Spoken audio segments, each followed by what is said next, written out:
Hi and welcome to 2 Pints of Maggots and a Packet of Hooks, the fishing podcast. Welcome to the very, very latest edition where we, of course, will be looking at the press pack, having a dive into the tackle shed, and, of course, having the big chat. And this big chat is a very, very special one. We will be talking to the inaugural winner of the biggest prize in match fishing history of £100,000. The winner was Zac Brown, and he's going to tell us all about that famous win. So without further ado, let's begin with the press pack.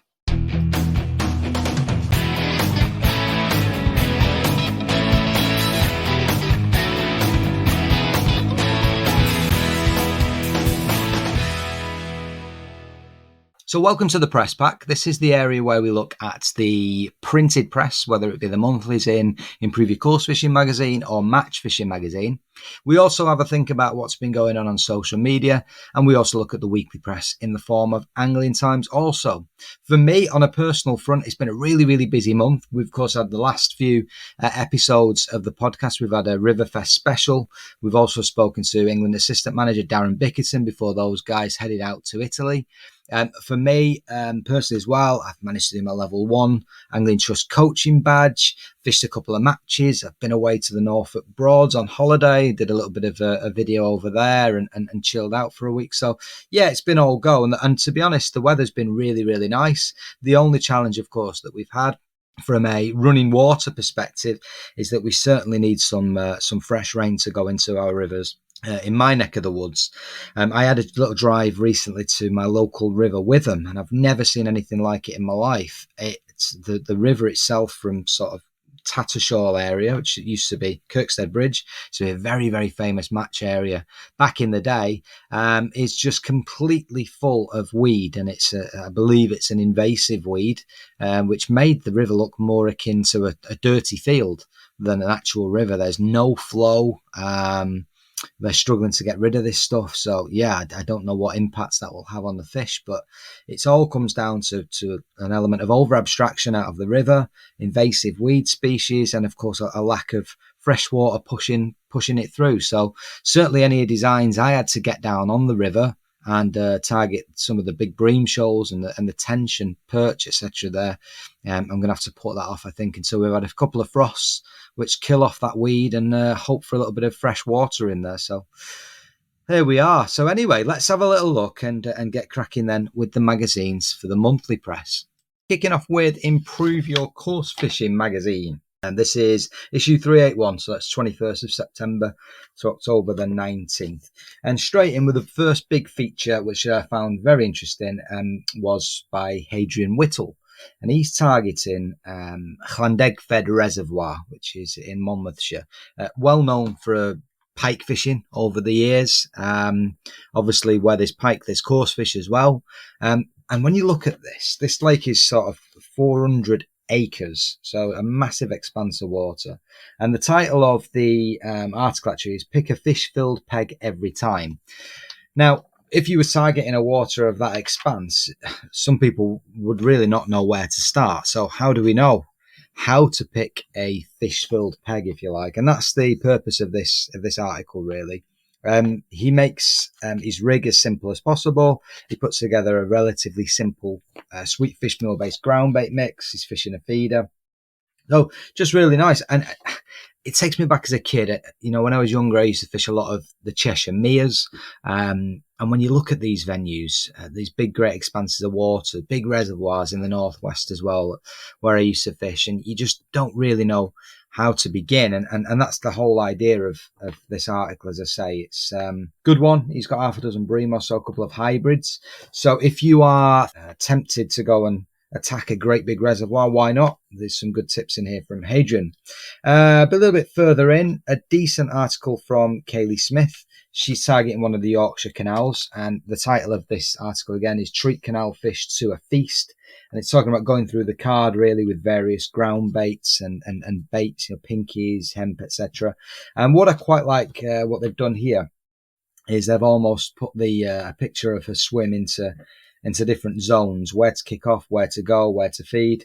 And, on these big Yorkshire canals, they're not really your typical winding canals that you might have in the Midlands of, perhaps sort of 11, 12 metres wide. There's a lot more to go at, a lot more water to play with, which means you can be a lot more aggressive with your feeding as well. And Kaylee proves that in this article. So final thing in this issue, I guess we can go towards the back, is old Bob Roberts' diary. I do enjoy reading these, but quite interestingly, I got into a bit of a Facebook spat with Bob recently, and really it comes down to linking in, a little segue into social media, I guess. One of the biggest things that has been circulating around, and lots of comments, was around a recent match catch of about, I think it was over £800, some crazy weight, up at the Angel of the North fisheries, up towards, the northeast there. And of course, lots of people have various opinions on this. And my personal opinion on these type of weights is it's not for me. I certainly wouldn't have the energy or the stamina to try and put together a weight of fish like that. But each to their own. And I do believe there's a massive amount of skill involved to put together a weight like that. Now, of course, every knocker and their gran comes out on social media and, it's not fishing. And this is, what would the anti-anglers think of this and blah, blah, blah. So, I sort of get it. But I think it was a comment that Bob made on his Facebook, and I took exception to it, where he was basically knocking commercials in general. So I challenged him by saying that, if it wasn't for commercial fisheries in the early 90s, then fishing wouldn't be where it is today. Certainly the tackle industry wouldn't, that is for sure. And I'm sure his sponsor, as in Daiwa, would agree with me that their sales for commercial tackle is way outstrips any natural fishing. Now, I do both. So I'm on the fence with this. I love fishing rivers, canals. I'll fish anywhere, but I also like my commercial fishing as well. So I can see both sides of the coin, but for me, there's a lot of sanctimony knocking about at the minute, and I do think it's divisive. I don't really like it when somebody comes out and says, it's not fishing, or, somebody that's caught £2 on a roach. I've been guilty myself. It's proper fishing. What I mean by that is it proper fishing that takes me back to my youth. It's how I grew up. It's, it's what I've learned. But to say that it's proper fishing as in it supersedes any other style of fishing it's not for me. Anyway, Bob replied and we had a little bit of a spat, and I think we agreed to disagree at the end, which is fine. And that's what it's all about. I guess the only thing I would say around those weights is, in terms of this particular venue, go on the website of that fishery, Angel of the North Fisheries, and look at the rules. And you'll see that the owners take their fish care extremely responsibly. And I'm led to believe, actually, that initially the owner of that lake was pretty sort of anti-angling, very much an eco-warrior, if you like. And that was the basis of the rules, is to fish welfare all the way. And, well, I won't go into it any further, but take a look at the rules and you can see just how well kept those fish are. So that is Improve Your Course Fishing. Now jumping into Matchfishing magazine. So Matchfishing magazine September edition. I really like this edition because they're very much something for everybody. Kicking off really with the first article from a tactical point of view that I really enjoyed. Our good old friend Darren Cox, page 24. He approaches, sticking with the theme, I guess, of these big open waters, but he attempts to fish a big reservoir. It's called Snitterfield down in Warwickshire. He talks about the depth finders. That's the name of the article. He's talking about where to fish on a slope for different species of fish. There's a lot of crucian carp in here, a lot of roach, skimmers, things like that. But what's interesting as well is that this reservoir is utilised for its water. So the depth can go up as well as down quite rapidly. So it's really important where to look. No two matches would be the same, I guess. Lovely net fish, crucian's one of my favourite fish, that's for sure. And talks you through the thought process of approaching a swim like that, which is very, very good. Then, of course, we've got another good friend of ours, good old Nick Speed, tackling the Trent, the mighty Trent, which is, certainly got to be my favourite river at the moment. I've not spent anywhere near as much time as I'd like this year on there. I've only had a couple of sessions. And what he's done here is he's approaching just around the Cromwell area. So you're talking about the tidal area, approaching Barble. And I liked this article because Barbel fishing on the Trent at the minute, because the lack of rain has made it so low and clear, it's pretty much a no-go in the daytime at the minute. A lot of anglers are struggling. So what Nick talks you through here is how to approach barbel. Absolutely, you would be in the day if it was a match. Using those natural baits, kicking off with bunches of maggots on the hook, talking about the length of that, that tail, talking about what he puts through the feeder. And of course, he puts a couple of lovely fish together also. So it was food for thought for me, because I'd pretty much written off attempting to fish for barbel now until we do start getting the autumn rains and a bit of colour in there. But actually, if I do attempt to fish the river and it is low and it is clear and it's not quite, doesn't look very barbel-ish, if you like, then I can take Nick's advice and try some of those simple tips to attempt to extract a few. So a cracker. Some of the fish that he catches well are lovely, especially on what we would class as match tackle. And then last but not least, keeping with the Trent theme, on page 86, we're back to the Trent again, but this time around Gunthorpe, with Rob Perkins, very much, a Trent expert, that is for sure. And what he's doing is targeting various fish on a maggot feeder. And it's possibly one of the most underused tactics for small fish on the river. We'd all be tempted to fish a pole, a whip maybe, waggler, stick float, etc. But maggot feeder for the smaller fish certainly works wonders, and he demonstrates that with a mixed bag of dace, perch, skimmers, etc. So again, if you're thinking about heading down to the Trent, is perhaps a little bit low and clear at the minute, but you want a mixed bag, then perhaps the maggot feeder is an option for you as well. So they're the two monthly printed press. Let's have a little look at Angling Times. I've had a little look then at some of the most recent Angling Times, and a couple of those things that have really stood out in the magazine was, first of all, it says UK freshwater fisheries generate £1.7 billion. Calls for waters to be given added protection after new report reveals the huge economic benefits of angling. This is looking at a wide range of sales and statistics.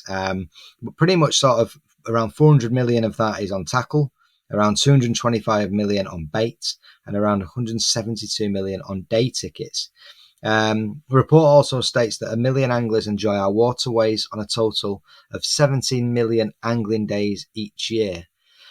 Really, really interesting stuff, and how they've generated those stats and facts gives a compelling argument really as to how important angling is for not only the economy, but we all know about our mental health and all the rest of it. So yeah, we were straight in there with those stats and facts pretty much as a headline report in Angling Times. That was September 21st. Another one, of course, from that week was the England lads came back from the World Championships in Italy. They claimed bronze, which is fantastic. It's the same venue where Alan Scottorn won one of his numerous World Championship medals, the River Mincio. Really, really good. A new look side, if you wish. I guess a couple of youngsters in there mixing with experience, and nobody let the team down. Very, very difficult to compete with the Italians on home soil, but we did very, very well. It's a great achievement with such young anglers also, so brilliant. Moving on to the match scene of Angling Times as well, actually makes quite a good change to get stuck into the match section of the magazine. The only problem, I guess, with the printed press now is the immediacy of the information. These results, scores and information is online pretty much when the final hooter goes. And of course, with printed press, the guys have got to wait, get the information in until it goes on sale. So yeah, we pretty much all knew straight away that Stu Fotheringham had won the Golden Reel title and net himself a nice 50 grand. Absolutely. That was at Larford Lakes, of course. He beat Andy Bennett in second place. But of course, this one was in the paper on the 21st of September, but the match was quite some time before. So that immediacy is, it's just missing nowadays with the printed press. And I guess they've got to think of a way of capturing the social media and that instant nature of information getting out there. Angling Times Super Cup. So that's where, of course, you've got various non-sponsored teams, tackle shop teams, club teams pit their wits against each other. I've fished a few of those over the years. They're always good fun. A bit of a mixture. You've got Barston Lakes and Meadowlands with 15 teams in the final. And the teams that ran out winners were Stainforth Angling. So there you go. It's a northern team there, comes out on top. down in the Midlands. So good, well done to them. Brilliant, well done to Stu Fotheringham as well. Also reporting on the Division 2 National, which was early September. Again, immediacy, a little bit behind, but there's actually a good overview here of what they did, because you've got the interview with Paul Hughes, the winning captain. I don't think he was very well as well on that match, I read somewhere. But it's Saints that have won it. As I say, Paul Hughes, former England international, is the captain of the Saints. Saints over the years have been, a wonderful side. Back in the day, I always remember them as Octopus Saints, for those of you old enough to remember. They've won Winter Leagues on the Trent Embankment, and they've had a really solid team for years and years.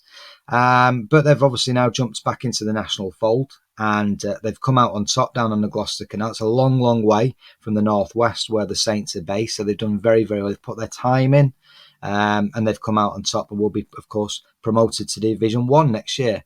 And they can be up against those real big teams again, which is where the Saints belong, I think, with such a great pedigree. But yeah, done really, really well. The individual result, of course, is always worth looking at. So that was, let me find this, Andy Jane, Census Lobby's tackle. And he's had 24 kilos, 480. So what's that in old money? About sort of £54. So Bream, as always, make up those big weights in general on a national. So yeah, good stuff. And then there's a couple of other bits in, but again, a bit more detail on England finishing third.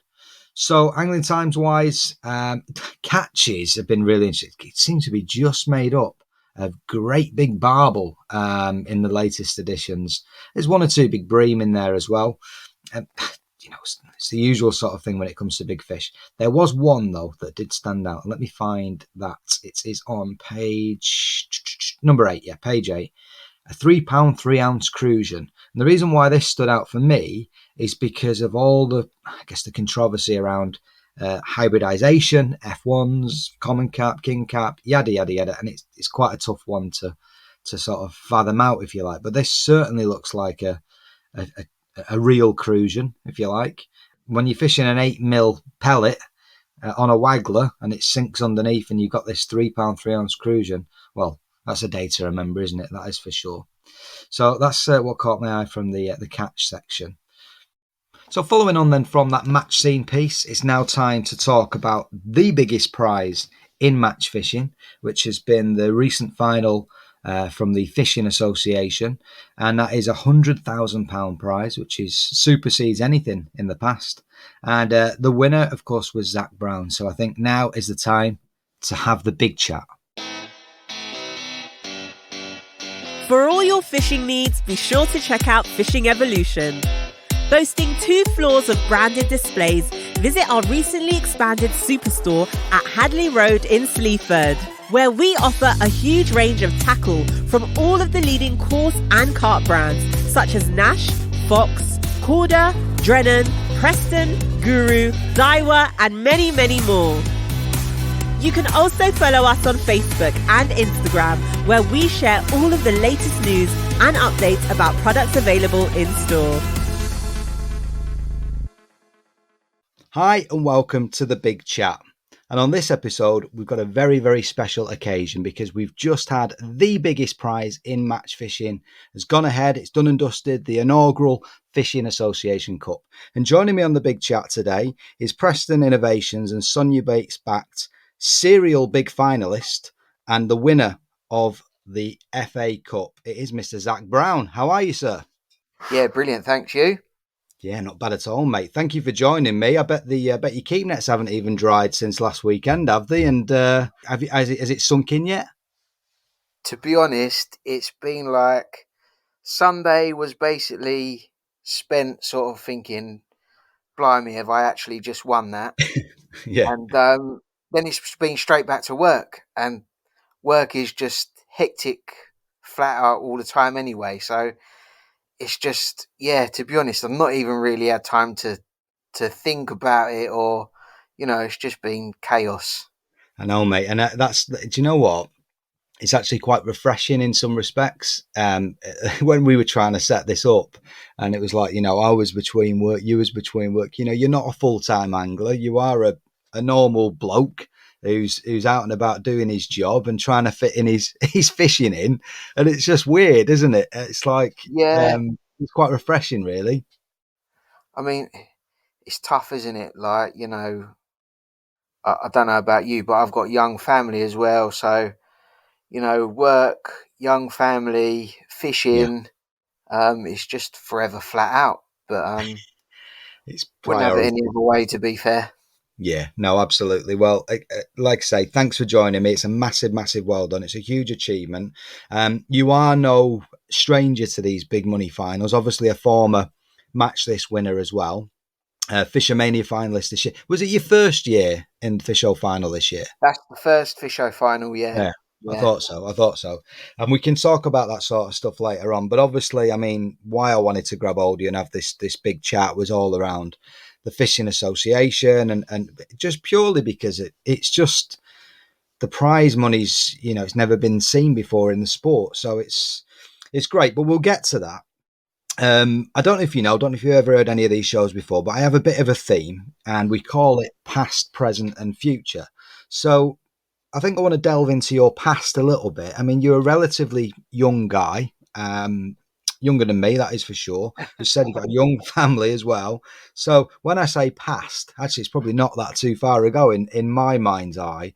But I read somewhere that you started fishing with was it your old man or was it your granddad out sea fishing? Is that Yeah, right? yeah. So my granddad used to have a yacht, a boat, that we used to go to the Isle of Wight on. Yeah. And one day, for some reason, my granddad decided to get the fishing rod out that he keeps on the back of the boat. And we done a bit of spinning and we caught some mackerel. And then I managed to catch this bass. I don't know, it must have been 4 or 5 pound, sensible one. Yeah. And, my granddad was like, oh, great, we'll have that for dinner. And Did you eat it? Yeah. no, well, we put him in the sink and we were going to eat him.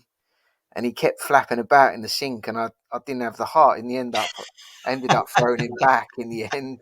Lovely. But yeah, so that sort of gave me the bug for fishing, and from there, my dad took me down to the local river, the River Mole, Hmm. and we joined the Dorking Club there, and that was sort of how it started, really. And did you then sort of when you join a club? So there's definitely a theme throughout these chats, and a lot of these top anglers that go down. There's one route or another. Somebody like an Andy Bennett, Harry Bignell, who we've had on before, they were straight in. They were straight into the opens. They weren't messing about. A group of mates. But then a lot of people, and myself included, went down the club route. So is that what happened with you? Someone take you under your wing and then, start learning the Yeah. ropes from the lads in the club? Well, as I say, when I first started fishing junior matches, I was probably 8 or 9. Yeah, that's young. So Yeah. I was never going to go and fish an open match at the age of 8 or 9. No. So it was like the junior matches. Once a month there was a junior match on the river. Um, at that time, a lot of the anglers that were fishing for Dorking, like your Steve Gardners and your Steve Saunderses and lads like that, um, they had boys, their own boys in the juniors as well. Yeah. So, when I was fishing matches, I was fishing against Michael Saunders, who went on Michael to fish for Saunders, yeah. England, and Yeah. I was a bit younger than them, 5 years younger than them, so I always sort of aspired to get to their sort of level, if you know what I mean. Yeah. And that's what really pushed me on when I was a junior. Is it one of them where did your old man fish or was it just granddad? No, to be honest, neither of them really were fishermen. Mm. It's just my granddad had a fishing rod on the boat, and it just so happened that we caught some fish, and my dad only really got into it because I'd taken an interest in it. Yeah. Yeah. Yeah. So yeah, whereas a lot of the other juniors as well, their dads were fishermen and all Mm. that. I was completely starting at the bottom. I didn't even know the basics. I didn't have anyone to teach me the basics. Yeah, you're on the back foot straight away, aren't you? So Exactly. Yeah. what did you do? Did somebody did they have little lessons or in the club or Yeah. did you? Well, they had they had a couple of guys who were running the junior section in the Dorking club, Andy Wadey, and another guy called Ray. I forget his surname, but they were really good. Like, they'd have teach-ins, and when you were fishing the matches, they'd come along, and I suppose a lot of it was down to Andy, because one match he said to me, all I could catch was minnows on the river. And he said Yeah. to me, if you catch 200 minnows or something, um, you'll get a trophy at the end of the season on the prize giving. Yeah. And sure enough, I got me 200 minnows, and I got this trophy, and I was made up, and that was probably, I suppose, what gave me the bug for it. That kicks you on, doesn't it? It's Yeah, like, yeah, I'm the same. When I was a junior, I wasn't bothered about price. They used to do, obviously, because you can't really go in the pools as such and stuff. So they used to give you like tackle vouchers, for the local right, shop. I wasn't bothered about them. I just wanted a trophy at the end of the year yeah, with my yeah. name on it. That's all I was bothered about. So yeah, I get that sort of that encouragement. Do you still see this guy, Andy? Is he still fish? Yeah, he doesn't fish so much, but he contacts me regularly on Facebook, and we chat about the old days and that quite regularly. Yeah, That's brilliant. No, that's really yeah. nice. That's good. I think that's important as well. Sort of remembering those that give you a leg up. That's great. Oh, definitely. Yeah, yeah, No, fantastic. That scene that now it's an interesting one, and I hold my hands up, me. I've tried and tried. I think we sort of discussed this as we were setting this day up, but southern anglers, right? I try to get people on, and it's few and far between. It's like when I was a kid, and I think of the southern scene, the canals around London, the Regent's Canal, yeah, Grand Union Canal, they were massive. Dave Vincent, people like this, they were all the sort of the top boys. Essex County, the Vandenheim yeah, team there. When I was a lad growing up, that they were these were the teams you wanted to aspire to. Dorking, obviously, your team. But what is the state of the match fishing scene in the south now? I mean, my understanding is that there's a lot of tons and tons of carp anglers, specimen anglers, syndicate waters, but maybe that scene as it used to be has gone a little bit flat. What's your opinion on that? yeah. To be honest, the match scene isn't what it used to be. I mean, when I was 14, I think I fished my first winter league, maybe younger, 13. Hmm. And at that time, it was like 15 teams of 10. It Yeah, was a massive winter league. That was the Surrey Winter League. yeah, And used to go and fish the Grand Union Canal at West Drayton. And to be honest, the fishing was terrible. hmm. It'd be bloodworm and joker fishing. You'd be fishing for 10 or 20 perch. Crystal clear. Hmm. Yeah, crystal clear, and just, it was terrible. But there was 150 blokes on the bank, Yeah, and, keen as anything. Whereas now the Surrey Winter League doesn't even exist. It petered out till there was about 3 or 4 teams left, yeah, and Dorking, my team, moved over to the Kent Winter League, and that slowly but surely petered out. They're still going, but they've only got about six or seven teams in it. yeah. And we joined the Avon Valley Winter League, which is a really good winter league. So you But had to go again, west basically to yeah, try and compete. yeah. Yeah, But again, this year it's gone from 10 anglers to 8 anglers a team. There's still 9 or 10 teams, but obviously you've lost 20 anglers through the actual team numbers dropping, if that makes sense. yeah. But there's Why there do you think seems it to is? be. I What? honestly don't know. There seems to be a lot of club matches and a lot of anglers who are happy to be the big fish in the little pond, Yeah, maybe, yeah, yeah. I get that. Yeah. and not so many club matches. Not so many opens. Hmm. Is Yeah, it cost? We know that the cost of living down south is more expensive, and I think I go back to 20 years ago when I fished Gold Valley a few times back then on a couple yeah, of qualifiers and bits and pieces, and 20 years ago it was 11 quid a day then. I don't know what it is nowadays for a day ticket. So if we're talking about day ticket, then your pool's on top, and by the time you've bought, whether it be fishery pellets, a couple of bags of ground bait, a couple of pints of maggots, are we talking about 50 quid before we've even started? Would that put people off? Possibly, but then you're going to pay that if you go and fish a club match. Yeah, yeah. I mean, I don't think day tickets have risen dramatically. I think we were paying £20 pools 15, 20 years ago, Yeah. whereas now you're probably only paying 25. It's not like the pool's money itself has gone through the roof. Granted, bait and stuff is a bit more expensive than it ever was. Especially down this way. I mean, we pay up to £5 for a pint of casters down this way. No, yeah, absolutely, yeah. Whereas up, once you get past the Midlands and that, it's sort of £3, £2.50, and all sorts. Yeah. But I, It's I, hard I to put wouldn't be your able to finger on, put my isn't it? finger on it and say, No. this is the reason why it's good. Yeah. Traffic could be another one. Getting to places, parking, especially on the natural venues. There's so many variables. It just seems that when I think back, like I say, 15, 20 years ago, and that scene was bouncing, and so I guess there's that many variables in terms of why matches have gone downhill a little bit in your region. But so anyway, back to where you were in terms of your development. So getting into team fishing, you just mentioned there 150 peggers on at West Drayton and whatnot. Where did it lead to from there? So obviously, I'd sort of got to the age where I was able to fish the winter leagues, and I was helping out in Casey Angling a little bit that Steve Saunders owned at the time. Yeah. And I got asked to fish a winter league.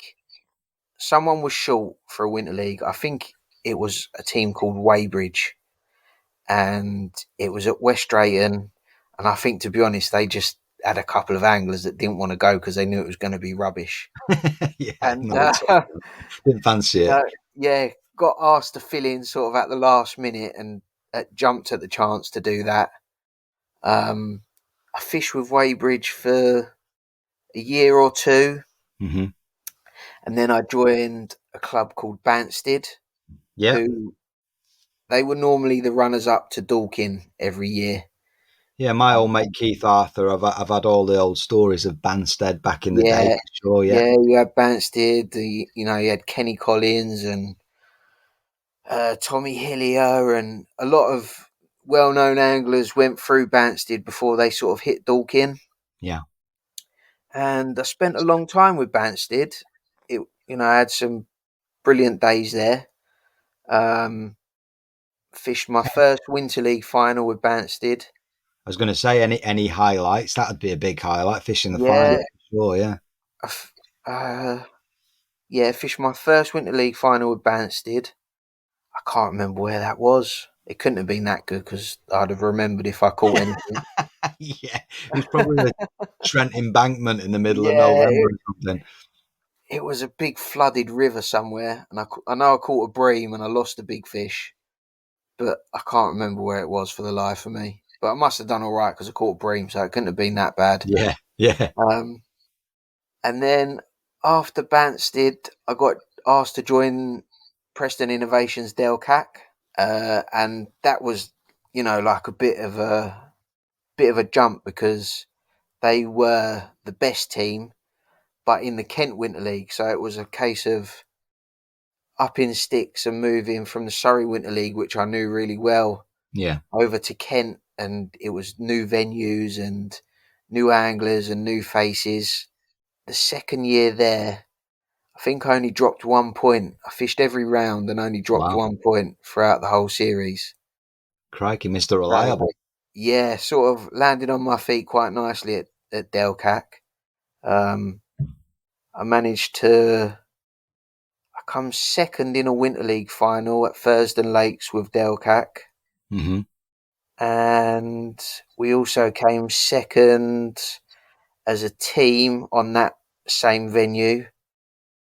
And then few years later, year before I joined Dorking, we were second at Lindholm in the Winter League final, and I actually won the day that day as well. But That's not bad, is it? It's a bit of a drive up to Lindholm, and I bet yeah, you've never seen the place, had you? no, never even been.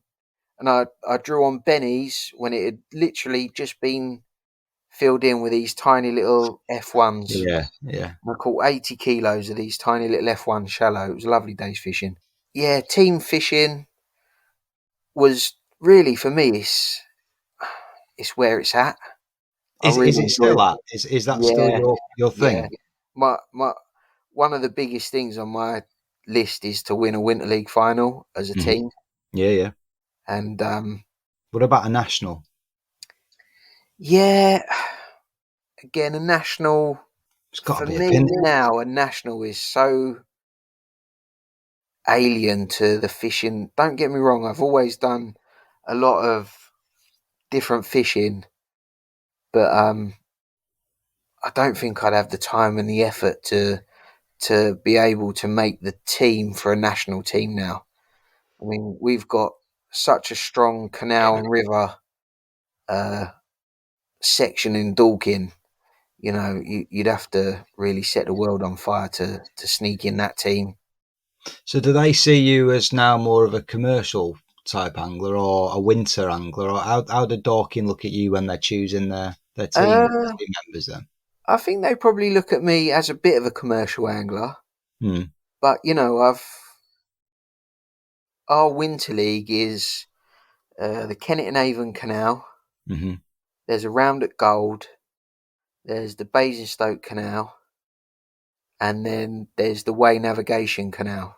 It's a nice So little mixed bag, isn't it? yeah, so it's like lots of canals, and some don't move. The Way Navigation sort of runs a bit like a river. Yeah, So like there's lots of different fishing, and I really enjoy it. And to be honest, I normally fish every round of that. yeah. Um, Fantastic. Well, when will that be starting? About around now? it's actually the first round on Sunday. Oh, where you at? We're at Gold, Yeah. but personally, I'm not fishing this week. Okay. I've had like an extension done on the house and bits and pieces. So what with Fisho and Yeah. Fishing Association and all that, like it's taken up so much time. I need to put a bit of time and effort into spending some time with the family and sorting this bloody extension out. Yeah, no. Well, at least you're gonna have the dough to sort of pay for it all Yeah, now anyway. So that's one thing. That's really interesting. That takes me back. I love doing these because as these episodes sort of grow and develop, I can refer back to other ones, and I always when I started these big chats as part of the podcast, I always wanted to try and understand the mindset of a top angler, whether it be natural, international, commercial, whatever, it didn't matter, of a course yeah, angler. And what you've just told me relates back to one not too long ago with Lee Wright. And okay, he yeah, is exactly his mindset, just like us. Yeah, the individual glory is great, but actually, team fishing's where it's at. yeah, And he is exactly, he loves it. He loves the fact that you go for a pint afterwards. He loves the fact that, you can share that knowledge and sort of enjoy seeing your mates do well.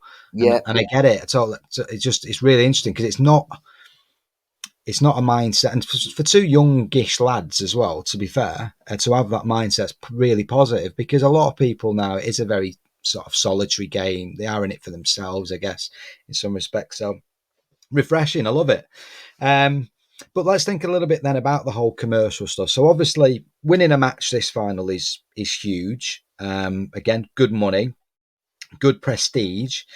When did you decide that you was going to start sort of attacking these qualifiers as a campaign, if you like? uh, to be honest, I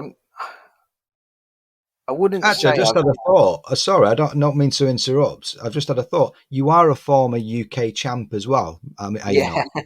So now that's of a that's not bad prestige. So for the listeners that are unsure of how the UK champs work, first of all, have a listen to the podcast we did with Harry Bignell, because he talks through his campaign last year.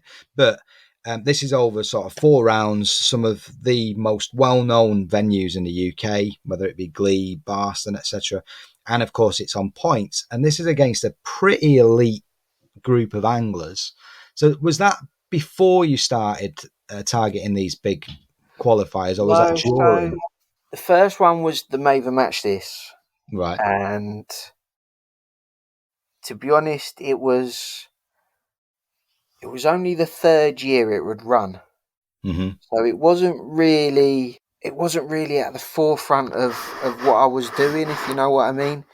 So It was who've we got before? We've got Les and Andy Les Power. Thompson and Andy Power, yeah. Yeah. Okay. And we used to fish the odd Fishermania qualifier and bits and pieces down our way, but really we didn't do the travelling that we do now. Yeah.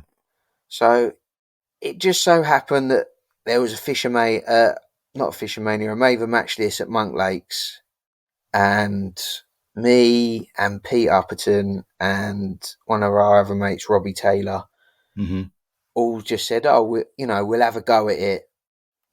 Just nothing else to do really. We've been going to Monks a lot. We've been doing well, and just so happened that on the day I won it, and obviously that led to the final, and I was lucky enough to go on and win that as well." Same thing though, isn't it? It's like Larford. Had you ever even seen the place? Not until we went there for a bit of a practice. Yeah. Yeah, so I think I'd probably been there once or twice, but we'd only fished the Specie Lake ever before. Then obviously qualified for the Maver, and we went up and we had a bit of a go at it and a bit of a practice, but it was, it's carp fishing. We do so much carp fishing down in the south. There's no F1 venues really, like there is.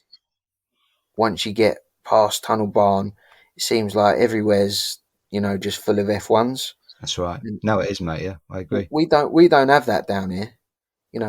We've got big carp venues. So when we got there, it was quite refreshing to see that you can win this by catching big carp in the edge, and we're quite good at doing that. Yeah. So on the day I got lucky, I drew the right peg and caught some big carp in the edge. It makes it sound that easy, but yeah. I know what you mean. Yeah, absolutely. So did that sort of wet your whistle then? And you thought, because like you said, like Maver's sort of, it's a new event. I'll give it a go. We've got one on Monks, and it was sort of bit, just sort of fell into it and just happened to win it. Brilliant. Yeah. But then onwards, you're like, whoa, I've got a bit of a taste of this now. Exactly that. So then me and Robbie decided we were going to have a go at the UK champs, and it was probably the 4th or 5th year that we'd done it before I won it. But we had a couple of close calls, like Robbie was one fish short of winning it one year.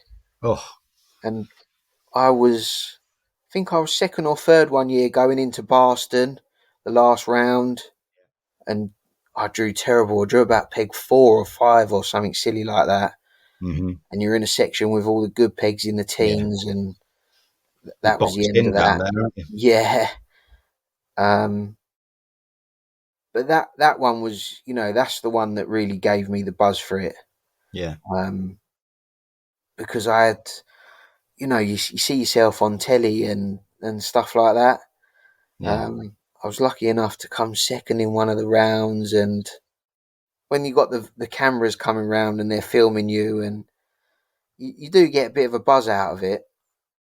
Yeah, absolutely. And I think as well, when I think about the champs and on the bank, Andy and Rob and all the rest of it, it does give a real, obviously Fishermania is like the one as well, but it gives that real professional, polished feel to these, these sort of events as well. Yeah. So I'm not surprised that you sort of, I imagine it's a bit addictive in a way. Yeah, you certainly, when you win one, you definitely want to win another one. Yeah. It certainly makes you chase it a little bit more. And Well, let me ask you a question then about. I think I've asked every one of the guests that have been in a major final something similar. The mindset that you have to sort of go, because I genuinely think, and I've said this to Harry, I think I'd shit myself. Honestly, I think I'd be that nervous. Just don't think I could cope. I think cameras, all the rest of it, I think I'd genuinely sort of crumble. So what do you do? Is it just become second nature? Is it just another match? Is it just blank everything out and do your own thing? How do you prepare your mind for these big finals? to be honest, I'm so laid back. My wife calls me soulless.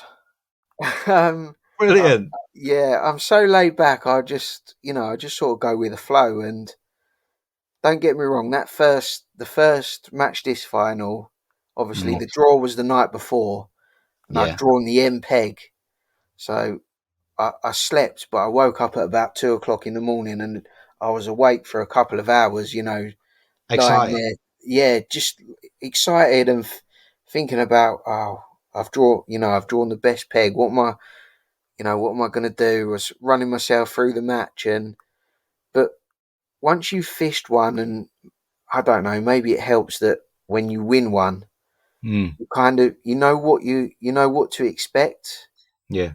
um, and you know what's around the corner, so it sort of takes the edge off the nerves and I think it's anticipation more than anything. Like Mm. you want to get started and you want to be on the bank, but Yeah. No, once you've been there, once you've fished some big experience, matches, isn't it? yeah, it's experience. It's like Well, anything. I'm sure Ronaldo was nervous in his first couple of games for Man United or whatever, but once he was 10, 15 games in, it was just second nature. yeah. Yeah. No, I get it. I wonder then. Let's come up to a bit more sort of modern times. And let's compare some of the competition. So, I guess UK champs massively well established. I guess though Yeah, the only difference with UK champs is that you've got that TV footage and that is a relatively recent thing. yeah, Maver match this, like you say, at the time that you won it. Yep, I get it. I know what you mean because I think it was such a new concept, and I don't know whether everybody thought it would take off, but now it's well established as one of those biggies. Same with I guess like Golden Reel, and all of them are becoming part of that season match yeah. calendar. So let's talk about Fishermania compared to the other two. We'll get to Fishing Association in a bit, but let's talk about these traditional competitions. How was your experience of Fishermania this year versus those other big matches in the past? Uh, they're very different in the respect that everything's just on a much bigger scale. Fish Oak. Like yeah, they want everybody to have the same clothing on. They want they're trying to make it look very professional on Mm. for the telly. Yep.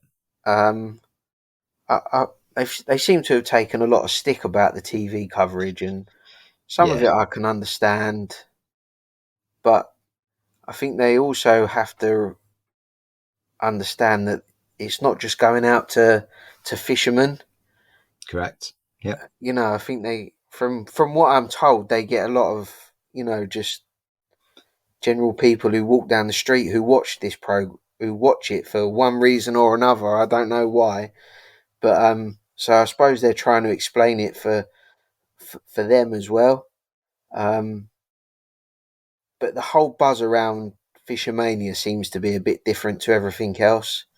That's interesting. In Um, what respect? I don't know. I don't know if it's just the fact it's the long running event. It's been going 25 odd years, 26 years, something like that, and it's always been on telly. And I think it's been the one that,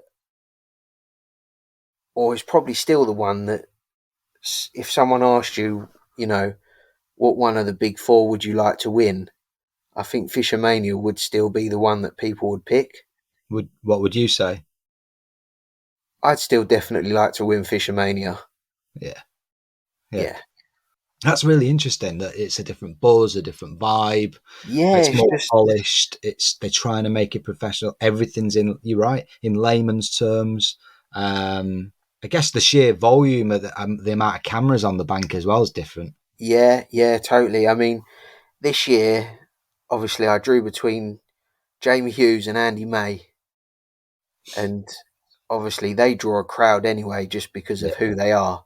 yeah. And you sat there at the beginning of the match with 5 minutes to go, and sort of worst thing I did was peer round my shoulder, and you realise all of a sudden you got hundreds and hundreds of people stood behind you, not there watching me, but watching Andy and Jamie, and it sort of gives you a feeling as to how big the event actually is. I mean, when you look at just the sheer number of people that turn up to watch Fishermania, I think it was about 7,000 this year. yeah, it's a lot of people. It's mad when you think of it like that, isn't it? I mean, that's like that's more than the local football team down the road who's in League One. Yeah, yeah, yeah, So yeah, it's really interesting. Well, let's move on to. So we've established you want your name on that trophy, and fair play. I agree. I think it's the pinnacle Fishermania out of all the big ones. It's that, or I think if you're a natural, I think Riverfest has got a real. I think yeah, that's got a lot to it now. I think the money might not be there yet. I think it's 14. I think John picked up, which ain't right, bad. It's not a bad day's work, is it? 14 grand, but no, I think that might only sort of grow. But I think if you're a natural angler, I think it's Riverfest. I think if you're a commercial angler or a bit someone does a bit of everything, Fishermania for sure. But no, it's really interesting. Okay, well, Fishing Association, I was going to say Football Association, the FA. It's a good name, isn't it? It's can't believe anyone's never thought of it before. Fishing Association, the FA. Totally different format, totally new. yeah, Just really interesting sort of concept. I know for a fact that these sort of ideas have been bandied around in the past, never sort of taken off because I guess it's just a case of trying to get the support and getting it up and running and all the rest of it. How did you find the format? Did you like it? Did you like the knockouts? What was you thinking about the competition? To be honest, I've been up and down throughout the whole competition. Mm. Some aspects I think are really good. Some aspects can be a bit frustrating. But it's the nature of the competition. So, if you decide that you're going to fish it, you've just got to sort of go with what the rules are and what people, go with the flow really and do what you got to do. Well, which bits frustrated you? Was it the part when you have to move out of your region? No, the bits that kind of frustrated me a little bit were um, you had to give 3 weekends to fish the match. Ah, right. Okay. Yeah. So, that's great, but it for someone like me, I can only go once a weekend. Obviously, I've got young family and other commitments and stuff like that. So, fishing really is a once a weekend for me. Yeah. Same here. Absolutely. So, if I say I wanted to book up a Fishermania and a golden reel, Hmm. if somebody decided that they wanted to take me on a fishing association match on one of those 2 weekends, for example, I either had to drop out of one Hmm. or lose try and get rid of the ticket, or that was the only thing for me. It kind of tied up the whole summer, if you know Could what I that mean. be could that be manipulated? So if you're the person that's choosing the venue or Yeah, the weekend, and so like say like me, I'm just a club angler, mate. I fish the odd open, but yeah, maybe I fancy having a go at something like this. And I drew who would be big around my area. I don't know. Let's say I drew, somebody that I know fishes qualifiers a lot. Could I look at the calendar and think, he's probably fishing that weekend, so I'm going to choose that weekend? yes, Yeah, I get it. yeah, Never yeah, thought of it like that, but yeah. So because you've just highlighted, perhaps you've got 2 qualifiers out of 3 weekends. So it'd be Yeah, easy just to sort of choose those 2 because you think, Zach, he's bound to be on Fish Show yeah, that weekend. yeah, Hmm. yeah. Never thought of that. That's interesting. Okay. But Other that's thoughts? half, I think that's half of the fun and games that Steve was after, because I think Steve wants everybody to be involved in it. Hmm. Whether you're a top end match angler or, a lower end club angler who does a few opens. There was definitely anglers there that had reached a final who were probably not the best anglers in their region, Yeah. and fair play to them. Hmm. They'd knocked people out along the way, and they made the final. I think there's one thing about just fishing, in match fishing in general, and we've covered this loads on all these chats with everybody from the old school to the younger lads like yourself, and that is anybody can win on the day in the right conditions. Most people can catch fish. It's just who can catch fish more than everybody else, and it's just on the day. And I think that's the magic, really, of match.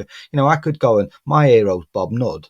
I could go and fish down at Spalding in the winter and draw next Yeah, to the fella and beat him. yeah, On the right day, yeah. and that, you just can't beat it. That sort of feeling. It's fantastic. So I get that. I like that. Like you say, it could just be if you roll with the punches and you expect it. Because in some ways, you could just turn around and say, "Well, it's not my problem that you've got Fishermania and Match This tickets booked up." No, So exactly that. side of Exactly it, that. yeah. Exactly Yeah, that. that's interesting. So okay, a few frustrations with the concept and what have you, but Yeah. overall, you think for a first one for an inaugural, it's got legs, obviously. you Oh, know, definitely. I mean, um, Steve's done a brilliant job, to be honest. The final was brilliant.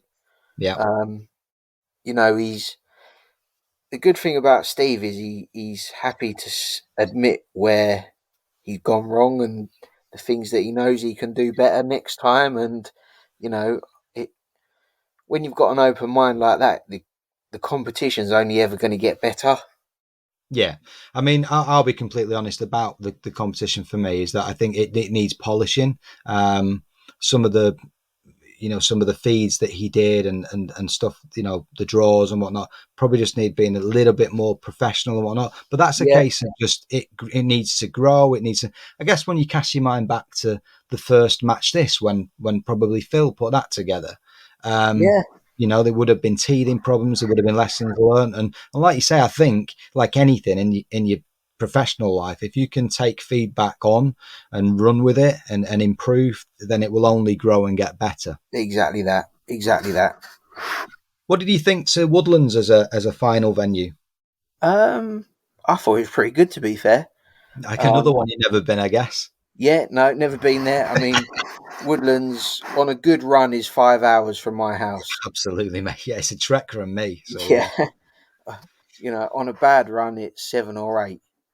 But yeah, I mean, luckily again, I mean, me and Mark Goddard, the Dorking team captain, we both qualified, yeah. and we managed to get up there for 3 days for a practice. Mm-hmm. Um, we went on the Friday, Saturday, and the Sunday. There was a festival on the Friday, so we had a bit of a watch and sort of saw what people were up to a little bit and got a Locals as feel well, I for it. guess. Yeah, watch some of the locals, watch Yeah. Craig, the owner, sit on Partridge Peg 2 and catch a load. And then we fished the Saturday and the Sunday. But for us, it was lucky because it's very much like Monk Lakes. I was going to say, did it remind you of anywhere that you'd been before? Yeah, very much like Monk Lakes. Big fish, Mm-hmm. clever fish, been in there a long time. But, you catch them the same dobbing, Yeah. um, short fishing down the edge, bit of paste fishing, bit of, there was fish to be caught on really whatever you wanted to do. Just whatever you're confident in, I guess. Yeah, exactly that. So in terms of the actual final, it's quite interesting because if I remember rightly, I read your bit of an overview. You wasn't really going anywhere, to be fair. For what, the first couple of hours, and then like many commercials, and again, just like we said before about anybody can beat anybody on the day given the conditions and whatnot. Like so many matches, that edge comes alive. Yeah. So take us to that actual match and sort of where was your head at, say, halfway through? Halfway through, I was probably sat there thinking, this edge needs to come good. Um, How many times have we all said that to ourselves? I'm catching the edge, I'm knackered. yeah. um, Obviously, I'd caught nothing in the first hour. I caught 4 carp in the second hour. Then the third hour, I caught 2 on a method up the bank, and I'd lost one on a method.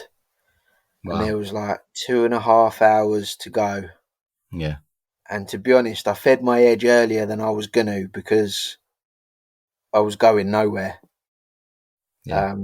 So I fed the edge and I caught 5 in 20 minutes fishing up the edge. What was your mix? What did you put in? So I fished chunky fish, sonny baits, chunky fish, ground bait up the edge. When we went up and watched Craig Kent on the Friday, it was apparent that they loved maggots. They just seemed to love maggots. Dead or alive? Dead's in the edge I fished. Yeah. But lots of maggots in your ground bait seem to be important. So I fed 4 pots there. Left it 5 minutes, had another chuck on the method, no bites. Dropped in the edge and I caught 5 in 20 minutes. Mm-hmm. And then it went a bit funny and I sort of sat there and thought, right, I need to feed some more bait. So I fed another 2 pots. And I thought, let's just have a look on this line straight out where I'd been feeding live maggots quite heavily. Yeah. And it hit the bottom and went straight under. And this is what you'd call like a 2+2 line, like bottom of the near shelf yeah, type. well, 2+1. So a top kit and a full section. And it was just rigid there, to be honest. Yeah. And it was sort of flick the switch into beast mode and It's put funny. as many fish in the net as quickly as possible. Well, speaking of that, I think this is a bit of a southern thing as well. Somebody said to me about, I can't remember the exact figure, but they said they'd watched you and you'd put a fish. I don't know, it was something stupid, like 12 seconds or whatever. But I remember watching Will Raisin on I think it was a Fishing Mania final actually at Cudmore once. And he netted a fish. It was something like from hooking it to in the net. And we're talking like an £8-9 carp. It was something like 7 seconds. And I think part of the reason why, and I think you do something similar, is that you land in the fish. I can't explain it. I have to bring a fish to the surface, mate, so I can see it. But there's a technique of landing these fish under the water. Yeah. And I think that's partly to do with it as well. So this beast mode, I think it must be a Dorking thing. I think I'm certainly not as good, anywhere near as good as Will is. It's unreal, isn't it? I've never seen Yeah, anything like it. yeah. But it's like anything, isn't it? The more you catch, sort of, the quicker and the more efficient you become at netting them, I suppose. Yeah, yeah, crazy. So, what do you weight-wise? You think you put in that last hour and a half? Pretty much the lion's share of your £200, I guess. Pretty much the whole lot. Yeah, I, yeah. I probably had £40 going into the last 2 hours and 20 minutes. Yeah. So what's that then? 160 odd pound in an hour and a half. So it just goes to show if we're all going to pull lessons from these conversations and these big matches, it's don't give up, do something different. Yeah, Lee Wright again, another lesson he said he learnt from Ivan Marks years ago. If your match is going nowhere, do something stupid. Yeah. try and trigger. You've always got to give yourself a chance to win. And I'm a strong believer in, if you're fishing a canal and you're never going to catch that big bonus perch or that big bonus bream if you don't fish for it. And it's similar on the commercials. You're never going to catch £200 in the last hour and a half unless you fish for them. Mm-hmm. So, What about team orders? What do you ever get? There's a big difference there between trying to go for glory as an individual and as a team, like you say, Winter League, where you've got to get that 800 grams or whatever it might be. You still always putting in that bonus line? Yeah. Oh, without a doubt. Without a doubt. If you can catch that 800 grams with one fish, why mess around trying to catch lots of little ones? Yeah. No, I'm with you. I like it. I said to my mate the other day about, trying pellet lines and things that might be slightly different on the local canal that's not been done before, because you never know. No, That's like it. A throwaway line. You've only got to do it once and it work. And, you sort of set the trend, don't you? Before you know it, everyone's going to the canal and fishing micros and expanders. Some canals near us where there's lots of tension, lots of bream, and every now and again someone catches 60 or 70 pound of them. And, it's not because they've gone there and fed 6 casters. They've gone there. I know it's not. They've gone there and fished for it. Yeah, it's true. Yeah, they've not put a little toss pot in, have they, of a few strips? Brilliant. Yeah, no, that's right. Fantastic. Well, that gives us a good overview there. I think, you give us a good idea of the mindset of how that big match went. Obviously, you'll be defending it, trying to defend next year. I guess you don't get a buy. I don't know if Steve said anything about that. I guess you've got a few people have mentioned it. I'm not actually sure. Well, I don't think Fisher has this year. I'd have to ask Harry, but I don't think he's got, like Andy Bennett got a. Yeah. I don't think, I'll have to ask Harry and find out, but I'm sure he hasn't got a buy next year. I think he's got to qualify again. Right. I'm not sure. Yeah, I wish, that's one thing I wish they would do. If they're going to give people a buy, then it should be a buy every year. Yeah. Whereas it sort of seems like sort of a bit made up as they go along. Yeah, it's got to be. I don't know. I'd have to check. I don't think he knew at the time when I last spoke to him. So surely you would know you should know on the day. You'd like to think so, wouldn't you? Yeah, interesting. Well, maybe you'll find out. I mean, I don't know. I'm sure. I know they're in the process of Fishing Association. They want to get up and running again ASAP and sort that out and maybe make some tweaks, like you say. Now, there was a bit of a rumour about payments, about that you've got to wait for a payment. Is that true or not? How's that panning out? Yeah, I do have to wait for it. There's talk about, this and that and blah, blah, blah. But I signed something very similar for Fisho. So I don't think it's anything to worry about. Or out of the ordinary. As I say, I signed something very similar to Fisho. If I was worried about it, I wouldn't have signed it in the first place. Yeah, no, of course. No, it's the social media mill, isn't it? You read a lot of stuff, but I might even, you know what, mate? I might even have a little chance my arm myself next year. Yeah, you should do it. I mean, you never know. You've only got to have the luck of the draw go your way, and yeah. No, that's true. I'll look into it. I might just have a little nobble. You never know. Yeah. It's a really interesting concept, the knockout piece. I wonder, do you think it would work from a team's level? Possibly. Or pairs, I think, something like that. Yeah, pairs or teams of 3 or something like that, I think would work. I don't know how it would work within a match, because obviously at the moment you're fishing against head-to-head within a match, aren't you? Within a match, yeah. You'd have to have stand up 3 versus 3 or whatever. Yeah, you'd have to have, I don't know. Well, what I'm thinking of, match, what I'm thinking of, why it's just come to my mind is that for the club anglers, for a few of them I fished in the past, so the Angling Times, they run it's called the Super Cup, and it's the way that sort of works is you could have potentially 3 or 4 teams draw against each other in a knockout, and then it sort of works its way down, and then they have a big final. I think it's usually on Barston as well. That's a really good competition from a team's perspective. I think it's teams of yeah, 6, so it's not too yeah. To big. be fair, I fished that one year in between. I think I was in between Weybridge and Banstead, Mm, and I fished it with a team called Meat Bashers at the time. great name. And yeah, we got to the final. The final was at JCB Lakes, I think, at Oh, the it's time. Stoke. Oh, yeah, yeah, Yeah, yeah. yeah. Okay. How did you get on that? Um, I was on a little canal lake. I think I was second or third on my lake from memory. But It's good. It's a good competition. There's a few stipulations. You can only be like a sponsored by a tackle shop or a tackle shop yeah, name, and so there's trying to keep it at a certain level.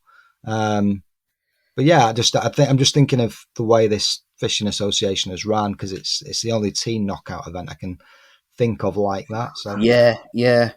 good. I'm sure it will just it'll either establish itself or it'll fizzle out. Who knows? We'll Yeah, I see. mean, Steve's got a lot of big plans as well. I think he wants to do like a silvers one and Mm, like a naturals one, and I don't think if he can see the first 2 or 3 years out, I think there'll be lots of competition similar, mm. and I think they'll be the ones to be in. To be honest, Do you? yeah, I really do. Do you think they'll take over the fish O's though of this world? I don't think they'll take over the fishos, but they'll certainly have Maver and Golden Reel looking over their shoulder, definitely. Yeah. Well, I guess moving on then to we've done past, we've done present, and where you've come up to now and future. What's the future hold? You just said that you're going to have a bit of a chill out with the family, and well deserved. Sort your house out and whatnot. And then, like you say, Winter League kicks off this weekend. So what is it? Back into that? Is it get the thermals out and try and get the team to the semis and to the finals again, or what's the plan Yeah, going yeah, it forward? will be a few weeks off. Try and squeeze my way back into the Winter League team, which won't be easy with the anglers that are in the team at the moment. Mm, Um, but yeah, if not, it will be a bit of winter fishing, bit of silvers fishing, and then yeah, it'll be Winter League time. Get up to decoy and start practicing for that. yeah, Yeah, that's sort of it up until January, February, I suppose. brilliant. And tell us finally about your, I guess, role with Preston. So I know they've got a new range of poles coming out soon. Have they not? Have you had a waggle of those? Was you part of the consultancy team? How did all that No, go? to be honest, there's definitely a new range of poles coming out. We've got a consultants day on a couple of weeks' time coming Mm-hmm. up. We'll get together and we go to Woodlands View and we have a look at bits and pieces and have a chat, and so Brilliant. I'll manage to get my hands on a pole then. But to be honest, the guys put so much time and effort into these poles and into all the tackle that they makes. Um, it's no mean feat what they get up to. Yeah. But yeah, we get a few bits and pieces sent out, and we give our opinions and bits and pieces on it, and I mean, ultimately they've got the final say. Yeah. But it's funny, the fishing trade, because sometimes you come up with little ideas and that, and you think, yeah, that's a brilliant idea, Yeah. but like only 1% of the angling trade's going to buy it. Yeah. So Yeah. sometimes you have these brilliant products, but you can't quite make them work for the numbers wise. Still got to think about what's going to sell to everybody. Mass market, mate. That's the one. Exactly that. Yeah. Absolutely. If you ever get a chance, listen to one of these chats with Clive Branson, the old Welsh Yeah. Yeah. world champion. He tells some great stories, and if you just read up on him, he was banging on the door early 90s with pre-stretch line, Right. low diameter pre-stretch line. He was laughed out of every shop he ever went in. Yeah. And it's not until, obviously sort of 10, 15 years ago, it's all we use, especially Yeah. with commercial fishing. Yeah. It's like it was the future, and that's what he was saying, and he was getting laughed out of the place. And I imagine that probably Andy Finley and people like that, when they first come up with those flatbed methods, went through a similar story, and look where we are today. So yeah, it's great that you're involved and you get to see some of these ideas in advance, you and the team. What's it like working with people like Des Ship and Lee Kerry and people like, real sort of I guess they're full-time anglers, aren't they? Yeah. No, they're brilliant. Not only can you sort of bounce ideas off each other, but they can teach you so much. Yeah. Even again, they're sort of next level on anything that I'll ever be, those boys. Did you see yourself like that? Because Harry Bignell was exactly the same. He couldn't, when he just won Fishermania, and people will say that in that breath. They'll crikey, I've just drawn next to the Fishermania winner. And he doesn't see himself like that at all. They're just a bloke. I go to work and I fish at the weekend. Is that how you think about yourself? Yeah. I don't claim to be, a superstar or anything like that. I'm an average guy that can fish a bit. I like that. That's a good one. Yeah. No, it's interesting. Is it what makes a superstar then? If you don't think you are, when you've just won £100,000 match and won 50 grand or whatever you got for Maver back then, what makes someone a superstar? For me, I sort of agree with where you're coming from, because for me, a superstar is a world champion, and Alex Scott is a superstar. Bob Nudd's a superstar, but that's just in my eyes because that's what I grew up with. Yeah. But for a young kid who's only maybe started in commercial fishing, and somebody like maybe an Andy Bennett is a superstar to them. Yeah, you're probably right. But as I say, when I first started out, it was all about trying to get into England teams and England trials, and sort of that's the route that I wanted to go down. So I've always looked at those anglers, your Steve Gardner, your Des Ships, and that I've always looked at them as the superstars, because they are literally at the top. They're at world championships, and they're mixing with the best and coming home with medals, and world level is where I'd say a superstar's at. You're like me. I agree, and I think that's a good way to end our big chat. Zac, it's been an absolute pleasure having a chat with you today. It's been great. Thank you so much for your time. Brilliant. Thanks for having me. Teddy Fisher Baits specialise in the manufacture of fishing ground bait and additives. We combine a 40-year-old proven fish catching recipe and the experience of our skilled team. Fishing is an adventure, and here at Teddy Fisher, we strive to make that adventure a success. Go to www.teddyfisher.co.uk to see our full range of baits. Well, welcome to the Tackle Shed, and let's dive straight into the magazines and see what they've got on their tackle pages. And weirdly enough, at the minute, I don't think it's the time of the year that the manufacturers are making any launches. There doesn't seem to be a great deal in the weeklies or in the monthly magazines to really get stuck into. In fact, there's a little bit of stuff, bit of regurgitation going on.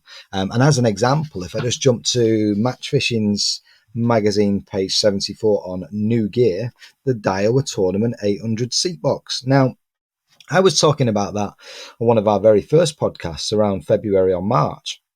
Obviously now they've landed into the UK and they're in the shops, but to put it back in the magazine again is either been a secondary payment from Daiwa to promote them further, or Matchfishing's running out of ideas in terms of new tackles, so I'm not sure.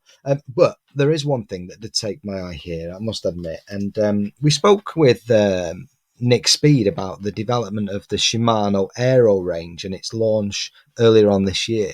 And I think when we spoke on the big chat, it was more around thinking about the feeder side of things.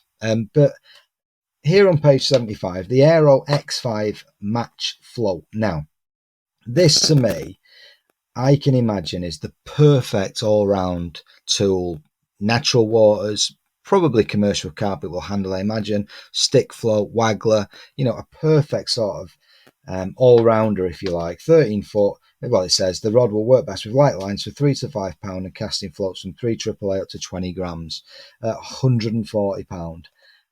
I think back, and I imagine I've not held this rod yet, but I can only just imagine top quality kit that is. For probably something similar 10 years ago, you would have been talking the top of the range, perhaps a Daiwa or something like that, maybe a Drennan. You'd have been paying double that price, I'm sure. I can just envisage now how good the quality of this Aero X5 will be. So I will check that out. Hopefully the guys in Fishing Evolution will have one of these on show, and I can give it a bit of a waggle and see. So not a lot of new stuff in match fishing, that is for sure.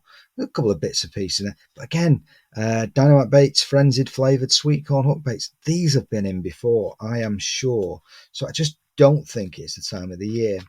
However, on one of the mags, I think it was last month's Improve Your Course Fishing, they covered, which makes sense, it was the height of summer, they covered margin poles. And I made an impulse buy, I must admit. I saw something online. There was a discount voucher, discount code knocking about, which I applied. And long story short, I ended up walking away with a Preston's Monster Carp margin pole, 10 metres, for £160. I think RRP on it's about 210, I think. I don't even need a margin pole. I've already got one. I've got my Beastmaster I've had for years. But it is a little bit short in some instances where you just need to get across maybe to another pallet or avoid some snags, or just a little bit short. And this Monster edge pole has a dolly butt and actually can go across to something in the region of sort of 10.5 metres. Anyway, I probably bought it too late in the year, and when I was going to get a chance to use this, but I did use it on last Sunday, last time I was out. Really put it through its paces. Small carp, to be honest, up to sort of £4, and I was fishing it just like a normal pole down the edge, and then sort of 2+1 in this instance, and it performed really, really good. I could throw it around. I wasn't worried about it breaking. I wasn't nervous about scratching. It doesn't matter. There's an element of care there, of course, but the only thing that really surprised me is just how long the top kits are. They are freakishly long, and to use your puller kit effectively, bear in mind if it's a margin pole, you're going to be fishing down the margins. They tend to be less than sort of 3 foot in depth, so you're going to be using quite short rigs. So when you're baiting up again, you find that you've got 70 centimetres of pole waggling around behind you as you've got your rig in your other hand and baiting up. So it's a little bit strange. It does take some getting used to, and I'm not too sure to the logic behind it, because obviously the more elastic, the more stretch. And anyway, I strung mine up with a 14 to 16 hollow, a Keepnets Direct hollow, which is the black version. And it was perfect for these small fish, but with obviously loads of power. If I was to hook anything big, I'd say biggest fish is probably £4 to £5. But yeah, for the price, and I'd happily pay the £210. Never thought about Preston's poles before. I've always been very much sort of Daiwa, a tri-cast, Shimano. I've had 2 Shimano poles in the past as well. So yeah, Preston did what it needed to do, and I'm quite happy with that as a purchase. So yes, that was my slight tangent. Another tangent in terms of bait from my side as well, and I shamelessly will plug this, but I do some work with Teddy Fisher, our sponsors of this show, Teddy Fisher Baits, based there in Stoke, and myself and fellow sort of brand advocate, if you like, Barry Armson, we briefed in some time ago what we believe would be an all-round ground bait for commercials. And it was a mixture of existing baits that they use, but also with the development of some new ideas and some new pellets that they brought in from Europe. So anyway, lots of testing, lots of mixing and crunching away, and we've come up with what I called the Rival range, and that will be launched very soon as well. So keep your eye out for that. I think some people might be pleasantly surprised. The idea behind the name is that we believe it will rival some of those big manufacturers. It's going to be dark, natural, red and green versions, and it's like a sort of like a sweet fish meal, I guess, but we think will work year round and for many different species of fish, mainly on commercials, but I'm pretty sure they'll work on naturals as well. So that's new bait from Teddy Fisher that will come out soon, www.teddyfisher.co.uk. Into improve your course fishing, let me scan forward. Nice prize this month, actually, which is worth promoting. You can win Adrian Whittle's feeder tackle that he's used, worth over £1,000. So that includes a Daiwa SLR rod, very nice piece of kit, TDR reels, some braid, and loads of other bits and pieces in the Advantage bait range as well. So if you do get Improve Your Course Fishing, enter that, because that is a great prize. But into the tackle section, I should have had this ready, shouldn't I? But we have got barbel rods. We get a bit of rain now onto the rivers, which is great. As we go into autumn, those of you that like getting out on the river, as I do, for a little session, trying to sneak a barbel in, you can't believe the value on some of these rods. Now, I don't think you can go wrong probably with the Fox range, the EOS Specialist Barbel, £55 to £60. They come at sort of 1 3/4 test. If you want something a bit bulkier, there's a 2 1/4 pound test curve rod as well. But for a bit of an idiot-proof purchase, you can't go wrong. I've got Coram barbel rods, £50, fantastic, never let me down. But this goes right through the card, and I can't believe that you can get pretty much a top quality barbel rod for less than £80, which is the title of these reviews. Shakespeare have got a new one as well, £49 to £53. Sonic, £50. Daiwa's Black Widow, just brilliant. So if you're thinking of getting out onto the rivers, autumn's a great time. We've got colour going in, trundling some meat down a swim over some emp, or putting in some ground bait as well. Now's the time. Certainly from now up to sort of we get any snow, then definitely treat yourself. You can get a good setup, a nice simple free spool running reel for 25, 30 quid. Combined with one of these sort of 50, 60 pound barbel rods, and you're good to go. You're more than capable of landing double figure fish. So that's in Improve Your Course Fishing magazine. And onto the Angling Times. This week's really good because it's got this autumn theme, a bit like the barbel I just discussed there, but it's talking about roach. And what you'll find, of course, as we head into autumn, into winter, a lot of roach on natural waterways will start heading into town centres, finding a little bit of warmth, and they do tend to have a bit of a chew, a little bit of colour into the water as well. There's a whole section, tackle guide here, on catching bags of roach this autumn. One thing I quite like is a little bit of focus on fluorocarbon. Fluorocarbon's a great hook length material from now through to probably sort of March. It talks about Drennan Suplex, which is the one that I use as well. Wag and mag as a technique as well is something that I really enjoy. So there's a couple of waggler rods in here, whether it be a relatively affordable Shimano Aero, we just discussed, but the X1 version coming at £60, or an Acolyte, which is sort of 160. Talks about maggot feeder as well. It's just a nice little thought provoker. Ground bait wise, of course, Census roach, Van der Nine roach, some good cans of cooked hemp. So everything that you need to target roach for this autumn is covered in this Angling Times piece, and I like that they focused on a specific species as we move forward. One thing they'll point out, we talk about tried and tested, the Preston Monster Margin Pole. Abu Garcia 507 closed face reel, and it says closed face reels aren't something you see in use much these days. We have no reason to see why not, blah blah blah blah. Well, I've had all the old school ones. I've got some really old Abus back in the day that I used to use. I like using a closed face reel on the river. Anyway, I bought this 507 this year to replace one of my old ones that was getting a bit tired, and it's good, but it's not a patch on the old stuff, that is for sure. Simplicity on the old one was key. The benefit of this is that because I'm so used to using a drag and a clutch for commercial fishing, I wanted that function on a closed face reel. I didn't want to play fish on back wind, and on this reel it does have a clutch on the side of the handle, so I do like that. But I've not had any success with big fish just yet. I've just found it's smooth, it's slick, it's quick enough for stick float fishing and waggler fishing, but it's still, maybe it's in my mind, but it doesn't feel as good as using the old ones. So yeah, anyway, check out the latest section there, this week's Angling Times, about targeting roach and various bits of tackle to use for this autumn. So there we go. That is another episode over and done with. And a massive thanks to Zac Brown for being my special guest. It's really enjoyable talking to him. So there we go. Thanks for listening, and tight lines.